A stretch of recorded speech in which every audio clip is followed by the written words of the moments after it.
একটা মজার দৃশ্য দেখাই। এই বাসায় আমি কাজ করতেছি, এই বাসার সামনেই দেখেন একটা খেজুর গাছ আছে, দেখেন কত বড়, দেখেন কি পরিমাণ খেজুর ধরে আছে। খাওয়ার মতো কোনো মানুষ নাই, দেখেন নিচে পরে কি অবস্থা হয়েছে, প্রচুর পরিমাণে খেজুর। পাশে আর একটা গাছ আছে, আরও দুইটা আছে, দেখেন ছোট ছোট, কত 3-4 ফিট হবে, দেখছেন কি পরিমাণ খেজুর।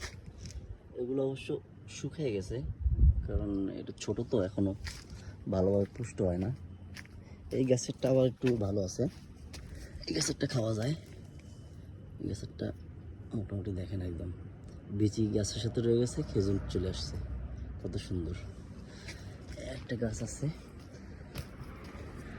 একটু খাই, প্রচুর পরিমাণ মিষ্টি, দেখেন কি পরিমাণে আঠালো। চাইলে আপনি শুধু এটা খেতে পারেন।